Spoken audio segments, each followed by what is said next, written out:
Kylian Mbappe joins Real Madrid. The transfer that has given more feints to Real Madrid than Lionel Messi is finally official.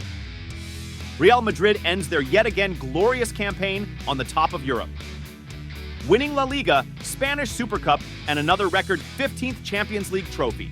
They have already booked their way to the 16th one, as Mbappe is officially a Real Madrid player. With Vini hitting the alien level of form, this trio, along with Rodrigo, can be one of the most scary attacks of this decade. A megastar squad with their ever-calm and charming boss, Carlo Ancelotti, they are ready to take the 2024-2025 campaign by the scruff. Vini Jr has become a beast. There's no other words to describe it, hitting the steaming hot level of form, clinching UEFA Champions League Player of the Season award. Well deserved, because it's insane to think that the only knockout stage he failed to contribute in was back in 2020 against Chelsea. Vini Jr channeled his inner CR7 whenever Real Madrid needed one. It's hard to deny his contendership for the Ballon d'Or, as he is the running favorite, having contributed in every single knockout stage in the Champions League winning campaign for Real Madrid. Round of 16 versus RB Leipzig. Vini broke the deadlock on perhaps in one of the most nerve-wrenching match of Real Madrid. A nerve-wrenching match which could have gone either ways. Leipzig were dominant and all over them, creating chances after chances. But then, as usual, Real Madrid showed who the real deal is.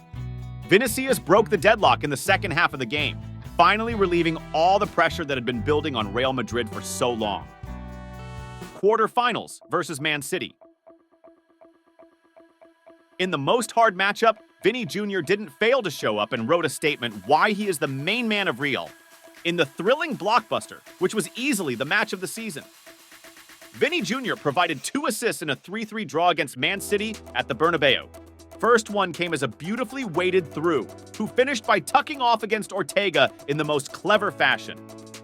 And the second one was an overcross, which was smashed by Valverde into the back of the net, showing just how he is the man of the big games.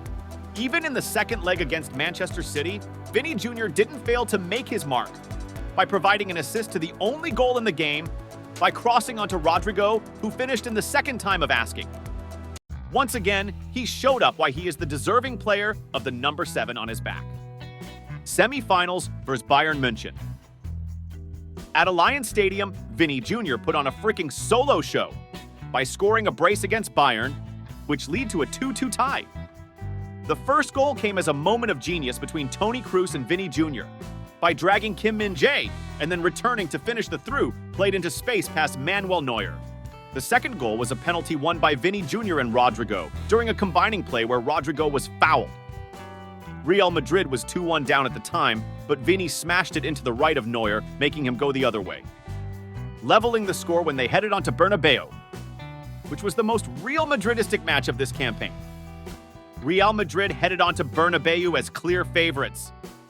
Things took a wild turn as Alphonso Davies subbed in to score a wonderful goal past Lunin. Until 85 minutes, the score remained just the same, but as they say at Bernabeu, the game doesn't end until final whistle. The hero of the game was different this time, coming in as a substitute, flashing back the time to the game against City, where he came and scored a brace in a matter of 3 minutes.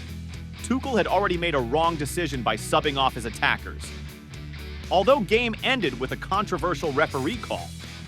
But Vini Jr terrified Bayern's defense for almost all of the time, being an absolute nightmare to Joshua Kimmich and the rest of Bayern's defense. He showed just how he wouldn't switch off against the biggest clubs in Europe, making his mark as the current best player in the world. UCL Final 2024 versus Borussia Dortmund.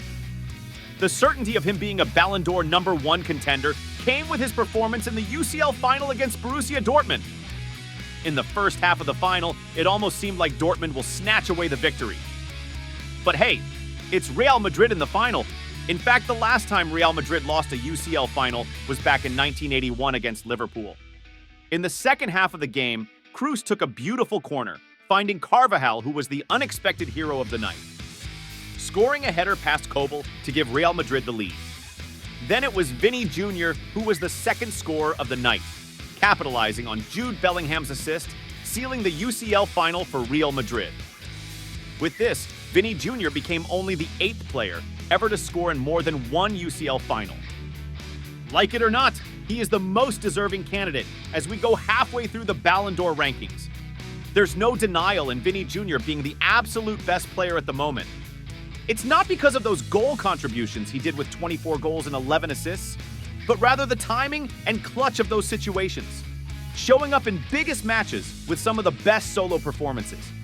Comment down below, what are your thoughts on this?